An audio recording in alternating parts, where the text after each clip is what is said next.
Aujourd'hui en France, tout va bien. Aucun salarié n'est blessé ou ne meurt dans la pratique de son activité. Oh!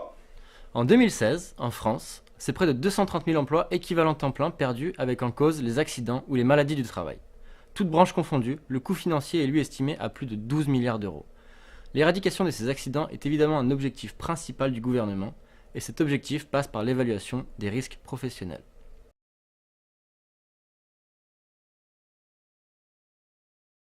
L'évaluation des risques professionnels, ou EVRP, consiste à identifier les risques auxquels sont soumis les salariés d'un établissement en vue de mettre en place des actions de prévention. Elle constitue l'étape initiale de toute démarche de prévention en santé et sécurité au travail. L'EVRP est une démarche structurée dont les résultats sont formalisés dans un document unique. Ce document est mis à la disposition de toute personne intéressée, comme par exemple les salariés, les membres du CHSCT ou la médecine du travail.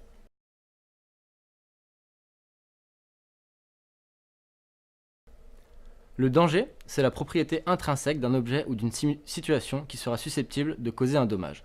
Par exemple, si on travaille avec des couteaux, il y a un danger de se couper. Le risque, c'est une notion abstraite qui correspondra à l'éventualité d'une rencontre entre l'homme et un danger auquel il est exposé. Le dommage, c'est un événement non souhaité, quand malheureusement le risque est apparu. Ce dommage sera ainsi fonction de la gravité.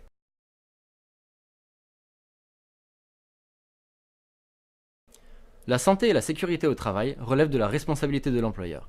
De plus, l'évaluation des risques professionnels figure parmi les principes généraux de prévention énoncés dans le Code du travail. La santé et la sécurité des salariés ne doivent donc pas être dissociées du fonctionnement de l'entreprise.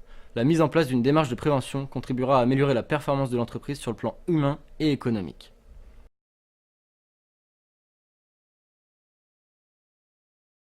Historiquement, l'EVRP prend ses origines dans la directive européenne concernant la sécurité et la santé au travail, datant de 1989. Suite à cela, une législation française a été votée en 1991 afin de concrétiser les mesures concernant l'hygiène, la sécurité et la santé au travail. En 2001, cela donnera lieu à un décret français obligeant les entreprises à la rédaction du document unique, ou DU, qui devra récapituler l'évaluation des risques professionnels au sein de l'entreprise.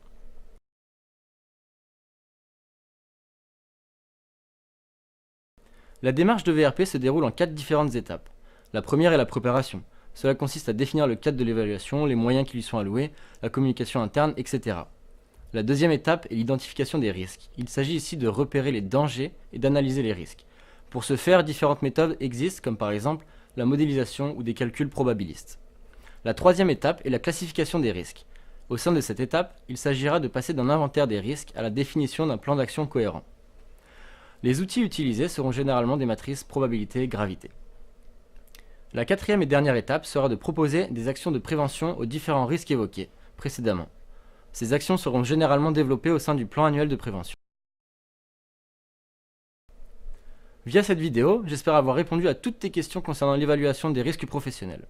Si tu souhaitais approfondir le sujet, n'hésite pas à lire l'article en lien ci-dessous. Merci de ton attention et à bientôt.